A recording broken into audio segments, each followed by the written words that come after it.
Hello എല്ലാവർക്കും നമ്മുടെ ചാനലിലേക്ക് വലിയൊരു സ്വാഗതം. അപ്പോൾ ഇന്ന് കുട്ടപ്പായും കൂടി ഉണ്ട് കേട്ടോ നമ്മുടെ ഇൻട്രോയില്. അപ്പോൾ അവനോട് ഞാൻ ചോദിക്കുകയാണ് ഇന്നത്തെ സ്പെഷ്യൽ എന്താണെന്ന് അറിയുമോന്ന്. അപ്പോൾ ഞണ്ട് മേടിച്ചു കൊടുത്തിട്ടുണ്ട്. ഏട്ടൻ നിലമ്പൂർ പോയി വരുമ്പോൾ ഞണ്ട് കൊടുക്കുന്നുണ്ട് കേട്ടോ. അപ്പോൾ 7 ദിവസത്തിൻ്റെ മുകളിലായില്ലേ നമ്മൾ വീഡിയോസ് ഇട്ടിട്ട്. അപ്പോൾ ഇന്ന് നമുക്ക് ഞണ്ടിൻ്റെ സ്പെഷ്യലും പിന്നെ ചക്കുപ്പേരി അമ്മ ഉണ്ടാക്കണേ. അപ്പം ഇന്ന് പിള്ളേരൊക്കെ ഉണ്ട്. അപ്പം ഞാൻ വീഡിയോ എടുക്കുമ്പോൾ നമ്മുടെ അബിക്കുട്ടൻ്റെ ചുണ്ടിൻ്റെ മോള് ഉറുമ്പ് കടിച്ചിട്ട് വീർത്തിട്ടുണ്ട് കേട്ടോ. അപ്പോൾ അവ വീഡിയോയുടെ മുന്നിൽ നിന്ന് ഓടുക. മഴക്കാലമായി കഴിഞ്ഞാൽ നമ്മുടെ തുണികൾ ഉമ്മർത്താണല്ലോ. വരി വരിക്ക് റെയിൽപ്പാളം പോലെ ഇങ്ങനെ കെട്ടിയിട്ടുണ്ട്. അപ്പോൾ കുറച്ച് തുണികൾ നമ്മൾ ഉമ്മർത്തിടും, കുറച്ച് തുണികൾ എറിയത്തിടും. അങ്ങനെയൊക്കെ ഉണക്കി എടുക്കണം. ഒരുപാട് ആളുള്ള വീട്ടിൽ തോരടാൻ സ്ഥലമില്ലെങ്കിൽ ഭയങ്കര ബുദ്ധിമുട്ടാട്ടോ. കുട്ടപ്പായി വലുതായപ്പോൾ ഞാനത് ശരിക്കും അനുഭവിക്കുന്നുണ്ട് കേട്ടോ. മറ്റേത് കുഞ്ഞി ട്രൗസറും കുഞ്ഞി ബനിയനൊക്കെ എവിടെയെങ്കിലുമൊക്കെ തോരട്ട് ഉണക്കി എടുക്കാം നമുക്ക്. പക്ഷെ ഇപ്പം അങ്ങനെയല്ലല്ലോ. ചാക്ക് പോലത്തെ പാൻറ്റ് അവനിടാൻ തുടങ്ങി. അപ്പോൾ കുറച്ച് വെറൈറ്റി ആയിക്കോട്ടെ വെച്ച് നമ്മുടെ ജനലിൻ്റെ പിന്നാമ്പുറത്തുനിന്ന് നമ്മുടെ ഇലകളിടയിലൂടെ ഞാൻ ഒരു വീഡിയോ എടുത്തതാണ്. എങ്ങനെയുണ്ടെന്ന് പറയണേ. അങ്ങനെ ജനലേ കൂടെ എത്തി നോക്കിയപ്പോൾ നിങ്ങൾ എന്താ കണ്ട് കറങ്ങുന്ന ഞണ്ട് നല്ലോണം കഴുകി വൃത്തിയാക്കി വെച്ചിരിക്കുകയാണ് കേട്ടോ. നമ്മുടെ കടൽ ഞണ്ടാണ്. പട്ടാമ്പിന്ന് ഏട്ടൻ മേടിച്ചതാണ് കേട്ടോ. നമ്മുടെ ഗരുഡാമാളില്ലേ അതിൽ നിന്ന് മേടിച്ചതാ. അപ്പോൾ വരുന്ന വഴി നിലമ്പൂർ പോയി വരുന്ന വഴി മേടിച്ച് കൊടുന്നതാണ് കേട്ടോ. എനിക്ക് ഞണ്ട് ഭയങ്കര ഇഷ്ടമാണ്. അപ്പോൾ എന്തായാലും അതൊന്ന് കറി വെക്കാമെന്ന് വിചാരിച്ചു. ചടപടയെന്നുള്ള കറിയാണ് കേട്ടോ. ഉച്ചയ്ക്കാണ് മൂപ്പരാൾ എത്തുക. അപ്പോൾ ഉച്ചയ്ക്ക് ഇത് കഴിക്കണമല്ലോ ചോറ് കൂട്ടിയിട്ട് എന്ന് വിചാരിച്ചിട്ട് വേഗം വേഗം ഉണ്ടാക്കുകയാണ് ഞാൻ. അപ്പോൾ അതിൻ്റെ റെസിപ്പി എന്ന് പറഞ്ഞു കഴിഞ്ഞാൽ ഒരു സവോള എടുത്തിട്ടുണ്ട്, കുറച്ച് വെളുത്തുള്ളി, കുറച്ച് ഇഞ്ചിയും വെളുത്തുള്ളിയും നന്നായിട്ട് മൂപ്പിച്ചു. സവോള നന്നായിട്ട് മൂപ്പിച്ചു. എന്നിട്ട് കുറച്ച് മല്ലിപ്പൊടി, കുരുമുളക് പൊടി, മഞ്ഞൾപ്പൊടി, മുളക് പൊടി കുറേശ്ശെ എല്ലാം കുറേശ്ശെ ഇട്ടിട്ട് നന്നായിട്ട് വഴറ്റിയെടുത്തു. മെയിൻ നമ്മുടെ പച്ചമുളകാണ്. എനിക്ക് ഈ കറിയിൽ മുളക് പൊടിയുടെ ടേസ്റ്റ് മുന്തി നിൽക്കുന്നത് അത്ര ഇഷ്ടമില്ല, ഞണ്ട് കറി ആയതുകൊണ്ടേ. അപ്പോൾ പച്ചമുളകിൻ്റെയും കുരുമുളകിൻ്റെയും രുചി നല്ലോണം മുന്തി നിൽക്കണം എന്നുള്ളൊരു ആഗ്രഹം കൊണ്ട് ഇങ്ങനെ വഴറ്റിക്കൊണ്ടിരിക്കുക. അപ്പോൾ കുരുമുളക് പൊടി നമ്മുടെ പച്ചമുളകുമാണ് ഇതിൽ എരിവായിട്ട് മുന്നിട്ട് നിൽക്കുന്നത് കേട്ടോ. അപ്പോൾ എല്ലാ പൊടികളും ഇട്ടിട്ട് നന്നായിട്ട് ഇളക്കി കൊടുക്കണ്ടേ. കുറച്ച് ഗരം മസാല ഇട്ട് കൊടുക്കുന്നുണ്ട്. ഇതെങ്ങനെ ഉണ്ടാക്കുക എന്നുള്ള യാതൊരു ഐഡിയ ഒന്നുമില്ല. എനിക്കറിയുന്ന പോലെ എനിക്കിഷ്ടപ്പെടുന്ന പോലെ ഞാനത് ഉണ്ടാക്കുകയാണ്. എന്തായാലും അത് രുചി ഉണ്ടാവും എന്നുള്ള കാര്യം ഉറപ്പാണ്. അപ്പോൾ ഞാനത് ഒരു തക്കാളി എടുത്തിട്ട് അരിഞ്ഞിടുകയാണ് കേട്ടോ. ഞാൻ എവിടെയോ ഒരു റീല് കണ്ടതാണ്. നമ്മുടെ ഈ ഞണ്ടില്ലേ അത് തേങ്ങാപ്പാലും പച്ചമുളകും കുരുമുളക് പൊടിയും മാത്രം ഇട്ടിട്ട് വേവിച്ചെടുത്താൽ നല്ല രുചിയാണെന്ന്. അപ്പോൾ അതുപോലെ ചെയ്യണമെന്നുണ്ട്. പക്ഷെ ഞാൻ മാത്രം കഴിച്ചുകൊണ്ടായില്ലല്ലോ. ഞണ്ട് ഞാൻ ചുട്ട് തന്നാലും കഴിക്കും, വെറുതെ വേവിച്ച് തന്നാലും കഴിക്കും ഉപ്പിട്ടിട്ട്. എനിക്ക് അത്ര ഇഷ്ടമാണ്. കുട്ടിക്കാലത്ത് അമ്മൂമ്മ തോട്ടിൽ ഞണ്ട് പിടിച്ചിട്ട് ചുട്ട് തന്നിരുന്നു. നല്ലതാ അത്രേ കഴിക്കുന്നത്. അപ്പോൾ ആ സമയത്തൊക്കെ ഞാൻ ഞണ്ടാണ് ഇതിൻ്റെ ഗുണങ്ങൾ ഇങ്ങനെയാണെന്ന് അറിഞ്ഞിട്ടൊന്നല്ല കേട്ടോ കഴിച്ചായിരുന്നത്. അതിനിഷ്ടം കൊണ്ട് അങ്ങനെ കഴിച്ചു പോണതാണ്. അപ്പോൾ ഇതിങ്ങനെ ഉണ്ടാക്കുമ്പോൾ എനിക്ക് അതൊക്കെയാണ് ഓർമ്മ വരുന്നത്. അങ്ങനെ മസാലകളൊക്കെ നന്നായിട്ട് ഇളക്കി യോജിപ്പിച്ച് നല്ല മൂത്ത് വന്നപ്പോൾ കുറച്ച് വെള്ളം ഒഴിച്ചിട്ട് പാകത്തിനുള്ള ഗരം മസാല ഇപ്പോഴാണ് കേട്ടോ ഞാൻ തൂക്കി കൊടുക്കണത്. എന്നിട്ട് നന്നായിട്ടൊന്ന് ഇളക്കിയിട്ട് അവിടെ വയ്ക്കുന്നുണ്ട്. അപ്പുറത്ത് നല്ല ചക്കപ്പേരി ഉണ്ടാക്കുന്നുണ്ട്. നമ്മളോടത്തെ ചക്ക തന്നെയാണ്. നമ്മളോട് ആകെ ഒരു പ്ലാവേ ഉള്ളൂ. അതിൻ്റെ മുകളിൽ ചക്ക ഉണ്ടാവാണ്ട് ഈ കൊടിമരം കൊണ്ടുവരുന്ന സമയത്ത് അമ്മ എന്ത് ചെയ്തു വെച്ചാൽ മടാളെടുത്ത് വെട്ടി. എന്നിട്ട് പറഞ്ഞു ഇതിൻ്റെ മുകളിൽ അടുത്ത കൊല്ലം ചക്ക ഉണ്ടായില്ലെങ്കിൽ ഇത് കടചോടെ മുറിച്ച് കളയുന്നു. പേടിപ്പിച്ചു നമ്മുടെ പ്ലാവിനെ. അതിനുശേഷം തുരാന്ന് എന്താ വെച്ചാൽ വേര് കാണാനില്ലാത്ത രീതിയിലാണ് ചക്ക ഉണ്ടാവണത് കേട്ടോ. അപ്പോൾ നിങ്ങളുടെ വീട്ടിൽ എങ്ങാനും ചക്ക ഇല്ലാതെ നിൽക്കുന്ന പ്ലാവോ മാവോ അല്ല മാവിൻ്റെ മുകളിൽ മാങ്ങയാണ് ഉണ്ടാവുക ഉണ്ടെങ്കിൽ ഇതേപോലെ കൊടിമരം, അതായത് നമ്മുടെ അമ്പലത്തിൽ വേല തുടങ്ങുന്ന ദിവസം ഇതേപോലെ മടാളുകൊണ്ട് വെട്ടിയിട്ട് പേടിപ്പിച്ചാൽ മതി. അപ്പോൾ തന്നെ ഉണ്ടായിക്കോളൂ കേട്ടോ. മൂപ്പരാൾ വേഗം തന്നെ കഴിച്ചോളൂ. പിന്നെ വേറൊരു സാധനം കൂടി നമുക്ക് വെക്കാണ്ട് കേട്ടോ, ചിക്കൻ. അപ്പോൾ ചിക്കൻ നമ്മുടെ കുമാർ മേടിച്ചു കൊടുന്നതാ. ഏട്ടൻ ഇവിടെ ഇല്ലാത്ത ദിവസം അവൻ ഉണ്ടെങ്കിൽ വീട്ടിലുണ്ടെങ്കിൽ അവൻ മേടിച്ച് കൊണ്ടാറുണ്ട്. അപ്പോൾ എനിക്ക് ചിക്കനും വെക്കണം. നല്ല പണിയെന്ന് ഇന്ന് ഞാൻ കിടന്ന് വിറകും അടുക്കളയിൽ. അപ്പോൾ ഇതാ നമ്മുടെ ചോപ്പറിനെ സഹായത്തിന് വിളിച്ചിട്ടുണ്ട്. എന്തിനാണെന്നറിയോ, ഉള്ളി കൈകൊണ്ട് അരിഞ്ഞത് ഇത് ഉച്ചയ്ക്ക് നമുക്ക് ചോറുണ്ണാൻ പറ്റില്ല, സമയം ഒരുപാട് വൈകും. അപ്പോഴേക്കും ഇവിടെ വയറ് നിലവിളിക്ക് തുടങ്ങും, ഇന്നൊന്നും ഇല്ലേ ചോദിച്ചിട്ട്. അപ്പോൾ അതുകൊണ്ട് വേഗം ഉണ്ടാക്കുകയാണ് നമ്മുടെ ചിക്കൻ കറി. നമ്മുടെ ചോപ്പറിൽ ഉള്ളി നന്നായിട്ട് കുനുകുനാന്ന് അരിഞ്ഞെടുത്ത് കഴിഞ്ഞാൽ വേഗം വെന്ത് കിട്ടുമല്ലോ എന്ന് വിചാരിച്ചു. അങ്ങനെ ദാ മസാലയൊക്കെ നന്നായിട്ട് മൂത്ത് വന്നപ്പോൾ നമ്മുടെ ഞണ്ട് അങ്ങോട്ട് ഇട്ട് കൊടുക്കുകയാണ് കേട്ടോ. കുട്ടപ്പായ എന്നോട് പറഞ്ഞത് അങ്ങനെ ഇട്ടാൽ മതി അമ്മ, 4 ഞണ്ടാണ് ഉണ്ടായിരുന്നത്. അപ്പോൾ ഞാൻ അങ്ങനെ കട്ട് ചെയ്തിട്ട് കയ്യും കാലൊക്കെ കട്ട് ചെയ്തിട്ട് അതിന് നടു കഷ്ണാക്കിയിട്ട് ഇട്ട് കൊടുക്കുകയാണ് കേട്ടോ. അപ്പോൾ കുട്ടപ്പായി പറഞ്ഞു എനിക്ക് കാല് വേണം കേട്ടോ എന്ന്. അപ്പോൾ ഞാൻ പറഞ്ഞിട്ട് ആ കാലിൽ അധികം മാംസം ഉണ്ടാവില്ല എന്ന് പറഞ്ഞു. എന്തെന്നെയാണ് വേണ്ടില്ല, എനിക്ക് കാല് വേണം പറഞ്ഞു. ഇനി അവൻ കാലില്ലാണ്ട ചോറിനുണ്ടാച്ചിട്ട് ഞാൻ പറഞ്ഞു എന്നാൽ കാലിക്ക് തിന്നോ, 4 കാലിക്ക് തിന്നോ പറഞ്ഞു ഞാൻ. അങ്ങനെ അത് ഇളക്കി കൊടുക്കുകയാണ്. അമ്മ അവിടെ ചക്കപ്പേരിക്കുള്ള ഉള്ളി നന്നായിട്ട് മൂപ്പിച്ച് കൊടുക്കുകയാണ് കേട്ടോ. അപ്പം നമ്മുടെ കൈ കണ്ടില്ലേ നിങ്ങൾ. അപ്പം എൻ്റെ കൈയും മാത്രമേ കാണുള്ളൂ, നമ്മുടെ കൈ എൻ്റെ കൈയും. അങ്ങനെ എന്താ നന്നായിട്ട് ഇളക്കി കൊടുത്തിട്ട് നമ്മുടെ ഞണ്ടിനെ അവിടെ ഇട്ടിട്ട് വേവിക്കാൻ വേണ്ടി വെച്ചിരിക്കുക. ഇനി അതൊന്ന് അടച്ച് വെക്കണം. ഇനി അധികം വെള്ളത്തിൽ വെക്കില്ല വെച്ചിട്ടാണ് ഞാൻ. കാരണം എന്താ വെച്ചാൽ ചിക്കൻ കറി ഉണ്ട്. ഇത് നമുക്കിങ്ങനെ സൈഡ് ബിസിനസ്സായിട്ട് ഇങ്ങനെ തൊട്ട് നക്കി തിന്നാം. അപ്പോൾ അതിന് വേണ്ടിയിട്ടുള്ള തയ്യാറെടുപ്പിലാണ് നമ്മുടെ ഞണ്ട്. അപ്പോൾ ഇനി അവസാനം നമുക്കതിൽ കുറച്ച് തേങ്ങാപ്പാലും കൂടി ഒഴിച്ച് കഴിഞ്ഞാൽ കറി സെറ്റാവും കേട്ടോ. അപ്പോൾ പാകത്തിനുള്ള വെള്ളം കുറച്ചും കൂടി ഒഴിച്ചിട്ട് നന്നായിട്ടൊന്ന് അടച്ച് വെച്ച് വേവിക്കാം. അപ്പോൾ നമ്മുടെ മസാലയൊക്കെ നല്ല രുചിയുണ്ട്. ഞാൻ ടേസ്റ്റ് ചെയ്ത് നോക്കി. എനിക്കിതിൽ തേങ്ങാപ്പാലൊന്നും ഒഴിക്കാതെ അങ്ങനെ തന്നെ കഴിക്കാനാണ് ഇഷ്ടം.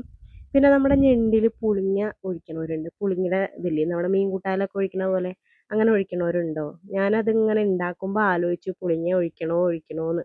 പിന്നെ അത് കൊളായെങ്കിലും വിചാരിച്ചിട്ട് ഞാനത് വിട്ടു. അപ്പോൾ അങ്ങനെ ഒഴിക്കാൻ പറ്റുമോ ഒന്ന് കമൻറ്റ് ബോക്സിൽ ഒന്ന് കമൻറ്റ് ചെയ്യണം കേട്ടോ. എനിക്കറിയാത്തതുകൊണ്ട് ചോദിക്കുക.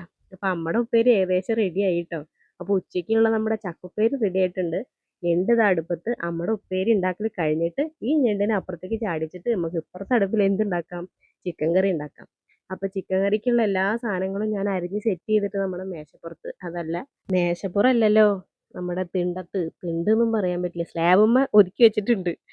അപ്പോൾ നമ്മുടെ ചിക്കൻ കറി ആവാനുള്ള സാധനങ്ങളെല്ലാം അരിഞ്ഞ് സെറ്റ് ചെയ്ത് വെച്ച് കഴിഞ്ഞാൽ പിന്നെ അത് ഉണ്ടാക്കല്ലേ വേണ്ടുള്ളൂ. പിന്നെ അതിന് തന്ത്രപ്പാട് വേണ്ടല്ലോ. അപ്പോൾ നിങ്ങൾക്കും അങ്ങനെയാണോ ഇഷ്ടം? നമ്മുടെ സാധനങ്ങളൊക്കെ ഒരുക്കി വെച്ചിട്ട് ഉണ്ടാക്കുകയാണെങ്കിൽ നമുക്ക് അത്ര തലവേദന ഇല്ല. അതിൻ്റെ അതാത് സമയം വരുമ്പോൾ അതാത് സാധനങ്ങൾ ഇട്ടിട്ട് സെറ്റ് ചെയ്തെടുത്താൽ മതി. അപ്പോൾ എല്ലാറ്റിലും ഉപ്പും എരിവും പുളിയും പാകത്തിനായാലാണ് ആ ഒരു കറിക്കൊരു രുചി വരുള്ളൂ അല്ലേ. അതിപ്പോൾ ഞണ്ടായാലും ചിക്കനായാലും മീനായാലും ഒക്കെ കണക്കാണ്. മീനിലാ എരിവും പുളി ഇത്തിരി മുന്തിക്കണം. പക്ഷെ ഇവിടെ എരിവ് അടുത്ത് കൂടെ പോയിക്കൂടാന്നേ. ഞാനാണെങ്കിൽ എന്തുണ്ടാക്കിയാലും എരിവ് കൂടുകയും ചെയ്യും. എൻ്റെ വീട്ടിലത്തെ ഒരു പ്രശ്നമാണത്. എൻ്റെ വീട്ടിൽ വറ്റൽമുളകൊക്കെ ഉപ്പേരി ഇങ്ങനെ പൊടിച്ച് നല്ലോണം കണ്ടമാനം ഇടും. എൻ്റെ അച്ഛനാണെങ്കിൽ ചീരമുളകും അതേപോലെ തന്നെ കുറച്ച് തൈരും ഉണ്ടെങ്കിൽ ഒരു പറ ചോറ് തിന്നും. ആ സ്വഭാവം തന്നെയാണ് എനിക്കും. അപ്പോൾ അതുകൊണ്ട് ഞാൻ ഇവിടെ വന്നപ്പോൾ മാക്സിമം എരിവ് കുറച്ചിട്ടാണ് ഉണ്ടാക്കാറുള്ളത്. പക്ഷെ എന്നാലും എരിവ് കൂടും. ഇപ്പൊക്കെ കുറേ മാറ്റം വന്നു ട്ടോ. ആദ്യത്തെ സമയത്താ പറഞ്ഞത്. ആദ്യം ഞാനിവിടെ മുട്ട വറുത്തപ്പോൾ അതിൽ കല്ലുപ്പാ കൊണ്ടിട്ട്. എന്നിട്ടെന്താ മുട്ട കഴിക്കുമ്പോൾ കല്ലുപ്പ് കടിക്കുക. അങ്ങനെ ഓരോ മണ്ടത്തരങ്ങളൊക്കെ ചെയ്തിട്ടുണ്ട്. അപ്പോൾ ഇതാ നമ്മുടെ ചിക്കൻ കറി ഉണ്ടാക്കാനുള്ള ചട്ടി, നമ്മുടെ അഞ്ചറാണി ചട്ടി ഞാൻ അടുപ്പത്ത് വെച്ചിട്ടുണ്ട് ട്ടോ. അടുപ്പെന്ന് പറഞ്ഞാൽ നമ്മുടെ ഗ്യാസിൻ്റെ മുകളിൽ. എന്നിട്ട് അതിൽ ഇന്റാലിയത്തിൻ്റെ ചട്ടിയാണിത്. ഇതിൽ പെട്ടെന്ന് തന്നെ നമ്മുടെ ചിക്കൻ കറി ആയി കിട്ടും. അതേപോലെ തന്നെ നല്ല ചൂടുണ്ടാവും. അപ്പോൾ ഈ ചട്ടിയാണ് നമ്മൾ ചിക്കൻ ഉണ്ടാക്കാൻ എടുക്കാറുള്ളത്. അങ്ങനെ അതിൽ കുറച്ച് എണ്ണയൊക്കെ ഒഴിച്ചിട്ട് നന്നായിട്ട് ചൂടാവാൻ വേണ്ടി വെച്ചിരിക്കുക. അപ്പോൾ ചട്ടി ചൂടായതിനു ശേഷം എണ്ണ ഒഴിച്ചാൽ മതി. പക്ഷേ എനിക്ക് അതിനുള്ള ക്ഷമയില്ല ഇത് എത്രയും പെട്ടെന്ന് ആവണമെന്ന്. പക്ഷേ ഇങ്ങനെ നിൽക്കുകയാണെങ്കിൽ നമ്മൾ കുറേ നേരം അതിന് മുന്നിൽ ഇങ്ങനെ നിൽക്കണം. ആ എണ്ണ മൂത്ത് കഴിഞ്ഞാലാണ് ഇഞ്ചി വെളുത്തുള്ളി ചതച്ചിട്ട് അതിലേക്ക് ഇടാൻ പറ്റുള്ളൂ. അപ്പോൾ ഞണ്ടിനെ ഞാൻ അപ്പുറത്തേക്ക് ചാടിച്ചിട്ട് അവിടെ ഉണ്ടാക്കുന്നുണ്ട് കേട്ടോ. അപ്പോൾ ഇതാ ഇഞ്ചിയും വെളുത്തുള്ളിയും ഞാനവിടെ തട്ടി കൊടുത്തു. എന്നിട്ട് അത് നന്നായിട്ട് മൂത്ത് വരുമ്പോൾ നമ്മുടെ സവാള ഇട്ട് കൊടുക്കുക. നമ്മൾ സാധാരണ ഉണ്ടാക്കുന്ന പോലെ തന്നെ അത് സവാള മൂത്ത് കഴിഞ്ഞാൽ കുറച്ച് പച്ചമുളക്, കുരുമുളക് പൊടി, മല്ലിപ്പൊടി, മഞ്ഞൾപ്പൊടി, ഗരം മസാല, ചിക്കൻ മസാല എല്ലാം കൂടി നന്നായി വഴറ്റിയെടുത്ത് തക്കാളി തട്ടുക. എന്നിട്ട് തക്കാളി നന്നായിട്ട് വഴറ്റി കൊടുക്കുക. എന്നിട്ട് നമ്മൾ ചിക്കൻ ഇട്ട് കൊടുക്കുക. കറി റെഡി. അപ്പോൾ ചിക്കൻ കറി ആവാനൊന്നും യാതൊരു ബുദ്ധിമുട്ടും ഇല്ല. അതൊക്കെ വേഗം ആയിക്കോളും. അടുപ്പിൽ തീ ഉണ്ടെങ്കിലോ, അല്ല ഗ്യാസിൽ ഗ്യാസ് കുറ്റിയിൽ ഗ്യാസും അടുപ്പിൽ തീ ഉണ്ടെങ്കിൽ നമുക്ക് ഏത് ഭക്ഷണം ഉണ്ടാക്കാമല്ലോ. കയ്യും കാലും പിന്നെ ഒരു പാത്രങ്ങളും മതിയില്ലേ. അപ്പോൾ ഇതുണ്ടാക്കണ ഒരു സമയമുണ്ടല്ലോ അത് വളരെ വിലപ്പെട്ടതാണ്. കാരണം എന്താണെന്ന് വെച്ച് കഴിഞ്ഞാൽ എനിക്ക് വീഡിയോസ് എഡിറ്റ് ചെയ്യാനുള്ള സമയം, വീഡിയോ പോസ്റ്റ് ചെയ്യാനുള്ള സമയം, ഇതൊക്കെ ഞാൻ കണ്ടെത്തുന്നത് ഈ വീട്ടിലെ പണികളൊക്കെ കഴിഞ്ഞ് കുറച്ച് സമയം കിട്ടുമ്പോഴാണ്. അപ്പോൾ ആ സമയങ്ങളിൽ ചിലപ്പോൾ ഞാൻ ഉദ്ദേശിക്കുന്ന സമയത്ത് എനിക്ക് വീഡിയോ ഇടാൻ പറ്റില്ല. അപ്പോൾ ഞാനിപ്പോൾ എന്താ വിചാരിക്കണതെന്ന് വെച്ച് കഴിഞ്ഞാൽ കിട്ടുന്ന സമയത്ത് വീഡിയോ എഡിറ്റ് ചെയ്തിട്ട് അപ്പം തന്നെ പോസ്റ്റ് ചെയ്യാന്നുള്ള ഒരു രീതിയിലാണ് കേട്ടോ. അപ്പോൾ അതാ ഞാൻ വർത്താനം പറഞ്ഞ് നിൽക്കുമ്പോഴേക്കും നമ്മുടെ ഉള്ളി ഏകദേശം ബ്രൗൺ കളറായി. അപ്പോഴാണ് എനിക്ക് ഓർമ്മ വന്നത്, അയ്യോ അടുപ്പത്ത് അതിട്ടിട്ടല്ലോ എന്ന്. അങ്ങനെ അത് കരിഞ്ഞിട്ടൊന്നും ഇല്ല കേട്ടോ. അങ്ങനെ വിചാരിക്കണ്ടെങ്കിൽ ഞാനത് കട്ട് ചെയ്ത് കളഞ്ഞപ്പോൾ ഞാൻ അത്രയും മൂപ്പ് വേണം ശരിക്ക്. ആ ഒരു ഇഞ്ചി വെളുത്തുള്ളിക്ക് അത്രയും മൂപ്പ് വേണം. എന്നിട്ട് സവോളയൊക്കെ നന്നായി വഴറ്റിയെടുത്തു. എന്നിട്ട് ചിക്കൻ നമ്മളിവിടെ കഴുകി സെറ്റാക്കി. കുട്ടപ്പായോട് കുറച്ച് തേങ്ങ ചിരകി തരാൻ പറഞ്ഞു, നമ്മുടെ ഞണ്ടിലേക്കുള്ളത്. അതിൻ്റെ നടു മാത്രമേ അവന് ചിരകാൻ പറ്റുള്ളൂ. സൈഡ് ചിരകാൻ പറ്റില്ല, അത്ര കൈ വേദനിക്കുകയാണ്. അപ്പോൾ ഞാൻ എന്തേലും നല്ല തിരക്ക് പിടിച്ച ദിവസങ്ങളൊക്കെ ആണെങ്കിൽ എൻ്റെ കുട്ടപ്പായനെ സഹായിക്കാൻ വിളിക്കും കേട്ടോ. അവൻ ചോദിക്കും വന്നിട്ട് എന്തെങ്കിലും ചെയ്ത് തരണോ എന്ന്. അപ്പോൾ ഞാൻ പറയടാ ഇന്നത് ചെയ്യെന്ന് പറയും. അല്ലെങ്കിൽ ഒന്നും പറയൊന്നും വേണ്ട, ചോദിക്കുകയൊന്നും ചെയ്യില്ല. അങ്ങനെ വന്നിട്ട് അടുക്കളയിൽ ഹെൽപ്പ് ചെയ്യാൻ നിൽക്കാറുണ്ട് സ്കൂളില്ലാത്ത ദിവസം. ചിലപ്പോൾ അവൻ തന്നെ മുൻകൈ എടുത്ത് വന്നിട്ട് പാത്രങ്ങളൊക്കെ കഴുകി തരും. അതിനൊരു കാരണമുണ്ട് കേട്ടോ. ഞാൻ അവനെ ചെറുപ്പം മുതലേ അവൻ്റേതായിട്ടുള്ള കാര്യങ്ങൾ ചെയ്യാൻ പഠിപ്പിച്ചിട്ടുണ്ട്. പിന്നെ എന്നെ ഹെൽപ്പ് ചെയ്യാനും ചെറുതായിട്ടൊക്കെ പഠിപ്പിച്ചിട്ടുണ്ട്. അതൊക്കെ പഠിക്കണമെന്നേ. ആൺകുട്ടിയാന്ന് വിചാരിച്ചിട്ട് നമ്മൾ കസാരയുടെ മുകളിൽ കാല് കയറ്റി ഇരുത്തേണ്ട ആവശ്യമൊന്നുമില്ല. ആൺകുട്ടിയായാലും പെൺകുട്ടിയായാലും അടുക്കള പണി എല്ലാവർക്കും ചെയ്യാവുന്നതേ ഉള്ളൂ എന്നാണ് എൻ്റെ ഒരു അഭിപ്രായം. അപ്പോൾ അതിനോട് യോജിക്കാത്തവരുണ്ട്, യോജിക്കുന്നവരുണ്ട്. യോജിക്കാത്തവരെ ഞാൻ മൈൻഡ് ചെയ്യാറില്ല കേട്ടോ. അതിൻ്റെ ആവശ്യം നമുക്കില്ലല്ലോ. നമ്മള് നല്ല കാര്യങ്ങളല്ലേ ചെയ്യണുള്ളൂ. അങ്ങനെ അതാ തേങ്ങ നന്നായി ചിരകി എടുക്കുന്നുണ്ട്. അപ്പോൾ ഞാൻ ഒരു തേങ്ങ മുഴുവനായിട്ടും ചിരകി എടുത്തു ട്ടോ. അപ്പോൾ ആ പാല് മൊത്തം അതിലേക്ക് ഒഴിക്കാൻ വേണ്ടിയിട്ടാണ്. തേങ്ങാപ്പാലാണല്ലോ ഒഴിക്കണത്. തേങ്ങ അരച്ചൊഴിക്കുകയാണെങ്കിൽ നമുക്ക് ഇത്ര തേങ്ങയുടെ ആവശ്യമില്ല. അപ്പോൾ തേങ്ങാപ്പാലായിട്ട് ഒഴിക്കണോണ്ട് നമുക്ക് കുറച്ച് തേങ്ങ കൂടുതൽ വേണം. അപ്പോൾ ഇതിനി അരച്ച് പിഴിഞ്ഞെടുക്കണം. എന്നിട്ട് നമുക്ക് നമ്മുടെ കൈ തന്നെ ആശ്രയം ഒരു തേങ്ങ പിഴിയണ സാധനം മേടിക്കണം. തേങ്ങാപ്പാൽ എടുക്കാൻ വേണ്ടിയിട്ടേ. അതിപ്പോൾ എവിടുന്ന് കിട്ടുകയെന്നപ്പോൾ ഞാൻ ആലോചിക്കുന്നത്. PVKയിൽ ഉണ്ടാവുകയാണാവോ? ഒരു തുണിയുണ്ട്. അതിങ്ങനെ അതിലേക്ക് ഇട്ടിട്ട് നമ്മളിങ്ങനെ കൈ കൊണ്ട് ഇങ്ങനെ പ്രസ് ചെയ്ത് കഴിഞ്ഞാൽ നമുക്ക് ആ തേങ്ങാപ്പാൽ ഇങ്ങനെ പിഴിഞ്ഞ് കിട്ടും. അങ്ങനൊരു സാധനം ഉണ്ട് കേട്ടോ. ഞാൻ മേടിക്കുകയാണെങ്കിൽ നിങ്ങൾക്ക് കാണിച്ചു തരാം. അങ്ങനെ ഒരുപാട് സാധനങ്ങൾ കാണിച്ചു തരാൻ വേണ്ടി വെയിറ്റിംഗ് ലിസ്റ്റിലാണ്. എൻ്റെ ചുരിദാറ് പിന്നെ കുട്ടപ്പായ്ക്ക് അവൻ്റെ പിറന്നാളാണ് വരാൻ പോണത്. അപ്പോൾ അതിന് നമ്മൾ കുറച്ച് ഡ്രസ്സൊക്കെ എടുത്തിട്ടുണ്ടായിരുന്നു. മാക്സിമം എടുത്തത്. അപ്പോൾ പാൻറ്റും ഒരു ബനിയനും നമ്മൾ ആറങ്ങോട്ടേന്ന് എടുത്തു. അതൊക്കെ വഴിയെ കാണിച്ചു തരാം കേട്ടോ. ആ ചുരിദാറൊന്ന് ഷേപ്പ് ചെയ്ത് കിട്ടണ്ടേ. എല്ലാവർക്കും ഭയങ്കര തിരക്കാന്നേ. അപ്പോൾ അങ്ങനെ ഒരു കാര്യം. അതൊക്കെ അടക്കട്ടെ. അപ്പോൾ നമുക്ക് ചിക്കൻ കറി ഉണ്ടാക്കുന്ന കാര്യത്തിലേക്ക് കടക്കാം. അപ്പോൾ കുറച്ച് മുളക് പൊടി, കുറച്ച് മല്ലിപ്പൊടി, പിന്നെ കുറച്ച് മസാലകൾ വേറെയും നമുക്കറിയാലോ. ചിക്കൻ പല രീതിയിൽ ഉണ്ടാക്കണവരുണ്ട് കേട്ടോ. പൊടികൾ വേറെ വറുത്തിട്ട് നമ്മുടെ ഈ ഉള്ളിയിലേക്കാണ് ഇട്ട് കൊടുക്കും. അങ്ങനെ ഇട്ട് ഉണ്ടാക്കുകയാണെങ്കിലും ഇത് നല്ല ടേസ്റ്റ് ഉണ്ടാവും. ഇവിടെ അമ്മ എങ്ങനെ ഉണ്ടാക്കാന്നറിയോ? നമ്മുടെ പൊടികളെല്ലാം കൂടി വറുത്തിട്ട് ചിക്കനിൽ പുരട്ടി വെക്കും. ചിക്കൻ നല്ല വൃത്തിയായി കഴുകിയിട്ട് അതിലെ വെള്ളം കംപ്ലീറ്റ് ഊറ്റി കളഞ്ഞിട്ട് ഈ മസാലകളെല്ലാം അതിൽ പുരട്ടി വെക്കും. അങ്ങനെ ഉണ്ടാക്കുന്നത് നല്ല രുചിയാണ്. എന്നിട്ട് സബോളയും പച്ചമുളക് ഇഞ്ചി വെളുത്തുള്ളിയൊക്കെ നന്നായി വഴറ്റിയെടുത്തതിന് ശേഷം തക്കാളിയൊക്കെ വഴറ്റിയെടുത്തതിന് ശേഷം ഈ ചിക്കൻ അതിലേക്കാണ് ഇട്ട് കൊടുത്തിട്ട് പാകത്തിനുള്ള വെള്ളം ഒഴിച്ചിട്ട് അല്ല വെള്ളം ഒഴിക്കില്ല അതിങ്ങനെ അടച്ചു വയ്ക്കും. എന്നിട്ട് ചിക്കനിലെല്ലാം വെള്ളം അങ്ങനെ ഊറി ഊറി വരും. എന്നിട്ട് അവസാനം വെള്ളം കുറവാണെങ്കിൽ എന്ത് ചെയ്യിച്ച് കഴിഞ്ഞാൽ കുറച്ച് വെള്ളം ഒഴിച്ച് കൊടുക്കും. എന്നിട്ട് നന്നായിട്ടൊന്ന് വെട്ടി തിളപ്പിക്കും. നല്ലോണം വെട്ടി തിളപ്പിക്കും. എന്നിട്ട് ആ എണ്ണയൊക്കെ നന്നായി പൊന്തി വന്നു കഴിഞ്ഞാൽ തീ ഓഫ് ചെയ്യും. പിന്നെ കുക്കറിൽ വെക്കുന്ന ആളുകളുണ്ട്. മസാലയും ഇതേപോലെ തക്കാളി മസാലകളൊക്കെ വഴറ്റിയെടുത്തിട്ട് പൊടി വറുത്ത് അതിലേക്ക് ഇട്ടിട്ട് ചിക്കനും അതിലേക്ക് ഇട്ടിട്ട് വിസിലടുപ്പിച്ചിട്ട് ചിക്കൻ കറി ഉണ്ടാക്കുന്നവരുണ്ട്. അത് വേഗം ആവാൻ വേണ്ടിയിട്ട്. പക്ഷെ ഇപ്പോൾ നമുക്ക് അതിൻ്റെ ആവശ്യമില്ലാത്തതുകൊണ്ട് നമ്മൾ ഇങ്ങനെ ഉണ്ടാക്കണമെന്ന് മാത്രം. ഞാൻ എന്തായാലും ഈ രീതിയിലാണ് ഉണ്ടാക്കുക. അപ്പോൾ ഇങ്ങനെ ഉണ്ടാക്കിയാലും നല്ല രുചിയാണ് ഉണ്ടാവുക കേട്ടോ. മലയാളിമ ചിക്കൻ മസാല ഉണ്ട് കേട്ടോ. അത് നല്ല രുചിയാണ്. നമ്മുടെ ഇവിടെ കിട്ടാറുണ്ട് അത്. നിങ്ങളുടെ അവിടെ കിട്ടുമോയെന്ന് എനിക്കറിയില്ല. നമ്മുടെ ഇവിടെ എന്തായാലും കടകളിലൊക്കെ കിട്ടാറുണ്ട് മലയാളിമ ചിക്കൻ മസാല. അപ്പോൾ എനിക്കതിൻ്റെ ടേസ്റ്റും രുചിയും മണമൊക്കെ നല്ല ഇഷ്ടമാണ്. അപ്പോൾ അതാണ് ഇപ്പോൾ നമ്മൾ മേടിക്കാറുള്ളത്. പിന്നെ ചിക്കൻ മസാല ഇടാതെ എനിക്ക് കൂടുതലിഷ്ടം കുരുമുളകും പച്ചമുളകും ഇട്ടിട്ടുള്ള ചിക്കൻ കറിയാണ്. അപ്പോൾ അതിവിടെ കുമാറിന് ഇഷ്ടമില്ലാത്തതുകൊണ്ട് ഞങ്ങൾ ഉണ്ടാക്കാറില്ല. ഏട്ടനും എനിക്കും കുട്ടപ്പായ്ക്കും ഒക്കെ അതാണ് കൂടുതലിഷ്ടം. അപ്പോൾ കുമാറിന് എപ്പോഴും നല്ല എരിവ് ഇങ്ങനെ ചുവന്ന കളർ വേണം. അത് ഉപ്പേരിയാണെങ്കിലും അതെ നല്ല എരിവ് വേണം. എന്നാൽ ഏട്ടൻ നേരെ ഓപ്പോസിറ്റാ. ഏട്ടന് പുളി അധികം പാടില്ല, എരിവ് അധികം പാടില്ല. എന്തെങ്കിലും ഉണ്ടാക്കുകയാണെങ്കിൽ തേങ്ങാപ്പാൽ അല്ലെങ്കിൽ തേങ്ങ അരച്ചിട്ടൊക്കെ വേണം. കുമാറിന് തേങ്ങ അരയ്ക്കാതെ മീൻ കൂട്ടാൻ വെക്കണതാണ് ഇഷ്ടം. ഞാൻ എന്ത് ചെയ്യും നിങ്ങൾ പറയും. പിന്നെ ഏട്ടന് ഉപ്പേരി വെക്കണത് പച്ചമുളക് ഇട്ടിട്ട് വെക്കണതാണ് കൂടുതലിഷ്ടം. അപ്പോൾ കുറച്ച് ഏട്ടൻ ഹെൽത്തി ആയിട്ടുള്ള കാര്യങ്ങൾ പഠിച്ചുകൊണ്ടാണോ എന്നറിയില്ല. ഹെൽത്തി ആയിട്ടുള്ള ഫുഡുകൾ ആണ് വീട്ടിലെപ്പോഴും കഴിക്കാറുള്ളത്. ഹെൽത്തി ആയിട്ട് ഉണ്ടാക്കാനാണ് എപ്പോഴും പറയുക. അങ്ങനെ ഇതാ നമ്മുടെ ചിക്കൻ കറി ഇവിടെ സെറ്റാക്കി എടുത്തിട്ടുണ്ട്. ചിക്കൻ കറി ആയതിന് ശേഷം നമുക്ക് ചോറുണ്ണാനുള്ള പരിപാടിയിലേക്ക് കടക്കാം. വേറൊരു തമാശ എന്താണെന്നറിയോ? ചിക്കൻ കറിയാണ് ഏട്ടനുള്ളത്. ഏട്ടൻ ഞണ്ട് കഴിക്കില്ല. അത് വേറൊരു തമാശ. എന്നാൽ കുമാർ കഴിക്കും കേട്ടോ. അവനിങ്ങനെ കടിച്ച് മുറിച്ച് ഇങ്ങനെ എരിവുള്ള സാധനമൊക്കെ ഇങ്ങനെ വലിച്ച് കഴിക്കാനൊക്കെ ഭയങ്കര ഇഷ്ടമാണ്. അപ്പോൾ അതുകൊണ്ട് ഞങ്ങൾ മൂന്നാൾ ഇത് കഴിക്കും. ഞാനും കുട്ടപ്പായാണ് ഇത് ഇങ്ങനെ കാത്തിരിക്കുന്നത്. കാലം കുറേ ഞണ്ട് കഴിച്ചിട്ടേ. അങ്ങനെ നമ്മുടെ തേങ്ങയിലേക്കുള്ള കുറച്ച് പെരിഞ്ചീരകം ഇട്ടിട്ട് അരച്ച് കൊടുക്കണം കേട്ടോ. മൂപ്പരാളിത് അച്ഛൻ്റെ ബനിയനൊക്കെ ഇട്ടിട്ടിരിക്കുക. അത് മറച്ചിട്ടായിട്ടിരിക്കണമെന്നൊക്കെ ഒരു സംശയം. പക്ഷേ അല്ല തോന്നുന്നു. അപ്പോൾ കുട്ടപ്പായുടെ മുടി വെട്ടണം കേട്ടോ. ടീച്ചർ പറഞ്ഞിട്ടുണ്ട് മുടി വെട്ടാൻ. അപ്പോൾ എന്തായാലും സോപ്പൊക്കെ ഇട്ടിട്ട് പതപ്പിച്ചിട്ട് ഞാൻ പോലീസ് കട്ട് വെട്ടാന്നൊക്കെ സമ്മതിച്ചിട്ടുണ്ട്. അപ്പോൾ ഇന്ന് രാവിലെ പോകുമ്പോൾ പറഞ്ഞതാണ്. അത് കുറേ ദിവസം മുന്നേ എടുത്തതാണ്. അപ്പോൾ എനിക്കൊരു ഉമ്മയൊക്കെ പാർസൽ കിട്ടി. ഞാൻ ചോദിച്ചു വാങ്ങിച്ചതാണ് കേട്ടോ. എങ്ങനെ ഉണ്ടെടാ കറി? വീഡിയോയിൽ പറയാൻ പറഞ്ഞപ്പോൾ അടിപൊളിയായിട്ടമ്മ സൂപ്പറായിട്ട് പറഞ്ഞു.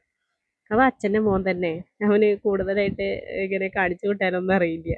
അങ്ങനെ നല്ല മഴ, നല്ല ഞണ്ട് കറി, നല്ല ചക്കുപ്പേരി, നല്ല ചിക്കൻ കറി. ഇനി എന്ത് വേണ്ട? ഒരു ഉപ്പിലിട്ട സുർക്കമുളകില്ലേ? അതും കൂടി ഉണ്ടെങ്കിൽ സൂപ്പറായിരുന്നു. ഓ അമ്മേ വായിൽ വെള്ളം വരുന്നു. വീഡിയോയ്ക്ക് സൗണ്ട് കൊടുക്കാനേ പറ്റില്ലേക്ക്. ഇപ്പോൾ ഒരു സൗണ്ട് കേട്ടതെന്താ വെച്ചാൽ വായിലത്തെ വെള്ളം അങ്ങോട്ട് ഇറക്കി വിട്ടതാണ് കേട്ടോ. അപ്പോൾ നമ്മുടെ ചിക്കൻ കറി ഇവിടെ നല്ലോണം ഗ്രേവി ആക്കിയിട്ട് കട്ട ഗ്രേവി ആക്കിയിട്ടാണ് വെച്ചിരിക്കുന്നത്. ഇനി അതിൽ വെള്ളം വേണമെന്ന് നമ്മുടെ ആശാനോട് ചോദിക്കണം. അതായത് ഭർത്തസാവോട് ചോദിക്കണം. അങ്ങനെ നമ്മുടെ ചക്കുപ്പേരി ഇവിടെ റെഡി ആയിട്ടുണ്ട്. അപ്പോൾ നമുക്ക് ഊണ് കഴിച്ചാലോ? മാമ തിന്നാലോ? അപ്പൊ ഇതാ കുറച്ച് ചോറെടുത്തിട്ടുണ്ട്. നമ്മുടെ ചിക്കനല്ല അയ്യോ! നമ്മുടെ ഞണ്ട് കറി അവിടെ അങ്ങനെ കൊട്ടേ കോരിയിട്ടിട്ടുണ്ട്. പിന്നെ ഞാൻ വേറെ ഒന്നും എടുത്തിട്ടില്ല. അതും മതി. അതിന്റെ ചാറ് കൂട്ടി കഴിക്കാൻ എൻ്റെ സാറേ വേറെ ലോകാണ്. എനിക്ക് ഞണ്ടെന്ന് ഭയങ്കര ഇഷ്ടാ. അത് എനിക്കത് കണ്ടപ്പോ എന്തൊരു സന്തോഷായിന്നറിയോ? ഞാന് ഒട്ടും പ്രതീക്ഷിക്കാതായിട്ട് എനിക്ക് സർപ്രൈസ് ആയിട്ട് കൊടുന്നതാണ് ട്ടോ. അപ്പൊ ഇങ്ങനെ കിടന്ന് അടുക്കളയിൽ കിടന്ന് വിരകി വെച്ചാലും ഞാനത് ഉണ്ടാക്കി നമ്മുടെ ഉച്ചയാകുമ്പളേക്കും. നല്ല മഴയത്ത് ഇതേപോലെ ചൂടുള്ള ഞണ്ട് കറി ഇങ്ങനെ നല്ല എരിവോട് കൂടി കഴിക്കാൻ അതും ആ തേങ്ങാപ്പാലിൻ്റെ ഒരു ചെറിയൊരു മധുരവും നല്ല രുചിയാണ് കേട്ടോ. അപ്പോൾ നിങ്ങളുടെ വീട്ടിൽ ഞണ്ടുണ്ടെങ്കിൽ ഇതേപോലെ വീട്ടിൽ ഞണ്ടുണ്ടെങ്കിൽ നിങ്ങൾക്ക് ഞണ്ട് കിട്ടുന്നുണ്ടെങ്കിൽ അത് ഇതിലേക്കാ അടിപൊളിയായിട്ട് വെക്കാൻ പറ്റുമെന്ന് വെച്ച് കഴിഞ്ഞാൽ കമൻറ്റ് ബോക്സിൽ വന്നിട്ട് വന്ന് കമൻറ്റ് ചെയ്യ്. എനിക്കൊന്ന് പഠിപ്പിച്ചാട്ട് കേട്ടോ ഞണ്ട് കറി എങ്ങനെ വെക്കേണ്ടതെന്ന്. പിന്നെ അമ്മ ഈ ലോകത്തെ ഉള്ള ആളല്ല. കാരണം എന്താ വെച്ച് കഴിഞ്ഞാൽ അമ്മ വെറും പച്ചക്കറി മാത്രമേ കഴിക്കുള്ളൂ. ഈ വക ഞണ്ടോ മീനോ എന്താ പറയുക ചിക്കനോ ഒന്നും തിന്നില്ല. മുട്ട പോലും തിന്നില്ല. അമ്മ സസ്യഭുക്കാണ് ട്ടോ. അപ്പൊ അതുകൊണ്ട് അമ്മ ഇതിന്റെ ഭാഗത്തേക്കേ വരില്ല. ചൂരും മണന്ന് എടുക്കണത് അമ്മയ്ക്ക് ഇഷ്ടല്ല. അപ്പൊ ഞാൻ ഞണ്ട് കഴിക്കണ കണ്ടിട്ട് അമ്മ "ഓഹ്! എങ്ങനെ നീ അത് തിന്നണ്ന്ന്?" നമ്മക്ക് എന്നും ഞണ്ട്, ചിക്കൻ, മീന് നമ്മളെല്ലാം കഴിക്കുന്ന വ്യക്തിയാണ്. എനിക്ക് അങ്ങനെ അഹങ്കാരൊന്നുല്ല. അങ്ങനെ ഇതാ ഏട്ടൻ നല്ല പഴുത്ത ഞാവൽപ്പഴം കൊണ്ടുവന്നിട്ടുണ്ടായിരുന്നു ട്ടോ. അതിലൊരു മുട്ട ഞാവൽപ്പഴം എടുത്തിട്ട് ഞാനങ്ങട് തിന്നു. ആ എരിവൊന്ന് ബാലൻസ് ആവട്ടെ വിചാരിച്ചു. നല്ല രുചിയുണ്ടായിരുന്നു. അതിന്റെ കുരു ഇഞ്ഞി എടുത്ത് കളയാം. അങ്ങനെ തൃപ്തിയായി. ഇന്നത്തെ ദിവസം ശുഭം. അപ്പൊ എല്ലാവർക്കും ഈ ഒരു വീഡിയോ ഇഷ്ടമായെന്ന് വിചാരിക്കുന്നു. അപ്പൊ എല്ലാവർക്കും tata bye bye see you. അടുത്ത വീഡിയോയിൽ ഉഷാറായിട്ട് കാണാം. ബൈ.